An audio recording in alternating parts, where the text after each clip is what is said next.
لە بەلاغی کۆتایی کۆنگرەی چوارەمی کۆمەڵی دادگەری کوردستاندا جەخت لەو استراتیژە کراوەتەوە کە نوێنەرانی لە ڕێگەی فراکسیۆنەکانی پەرلەمانی کوردستان ئەنجومەنی نوێنەرانی عێراقەوە بەردەوامدا کۆچی لە ماف و داخوازی ڕەواکانی خەڵکی کوردستان دەکاتەوە. بۆیە تا نوێنەرانی لەو دوو ئەنجومەنەدا زیاتر بن، کاریگەریەکانی لە ڕوبەڕووبوونەوەی ستەم و بێدادی و گەندەڵی و قۆرەخکاری زیاتر دەبێت.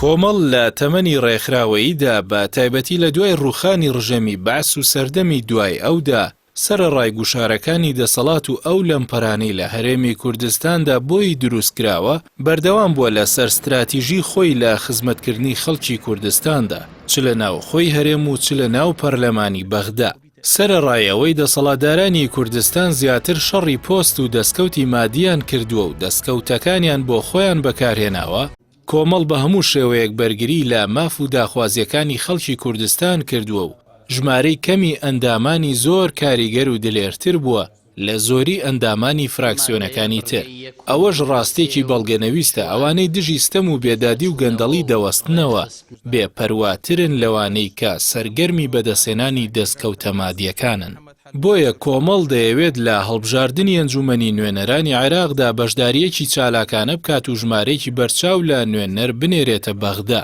بۆ ئەوەی کاریگەریان لەسەر ڕەوتی یاسادانان و گوشارەکان زیاتر بێت تا دەستکەوتەکانی گەلی کوردستان باشتر دەستەبەر بێت. بۆ هێنانەدی ئەو مەبەستەش ئامادەی تەواوی هەیە لەسەر بنەمای ڕوون هاوپەیمانی لەگەڵ هێز و لایەنە کوردستانیەکاندا گرێ بدات.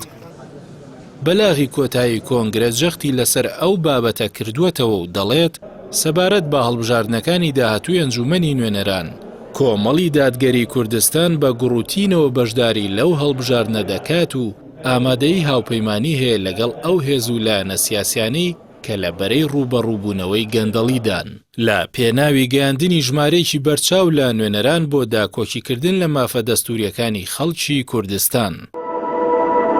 گۆڕانکاریەکانی کۆنگرەی چوارەمی کۆمەڵی دادگەری کوردستان شایستەی ئەوەیە گرنگی پێ بدرێت وەکو ئەزموونێکی نوێ پشتیوانی بکرێ و سەر بخرێت، چونکە ڕابردووی کۆمەڵ چرا و نەخشە ڕێگەی داهاتووە بۆ چەسپاندنی دادگەری و ڕوبەڕووبوونەوەی گەندەڵی کە ئەزموونی هەرێمی کوردستانی بەرەو هەڵدێر و ئاقاری ترسناک بردووە. هەلومەرجی سیاسی و دەرەکی لە ڕابردوودا گەلی کوردستانی لە نایارانی پاراستووە، بەڵام مێژووی هاوچەرخ ئەو ڕاستیەمان پێ دەڵێت کە مەرج نییە ئەو خواستە نێودەوڵەتی و ژینگە خوڵقاوە بۆ هەمیشە لەسەر سکەی بەرژەوەندی ئەوان بمێنێتەوە. خۆ ئەگەر ئەو هاوکێشەیەش بمێنێتەوە، مانەوەی گەندەڵی و ستەم و قۆرەخکاری بۆ خۆیان لە هەموو ناحەزانی گەلی کوردستان ترسناکترن بۆ ئەزموونەکەمان کە مەخابنەوە نزیکەی 30 ساڵە دەسەڵاتدارانی لە خەوی غەفڵەت بێدار نەکردووەتەوە.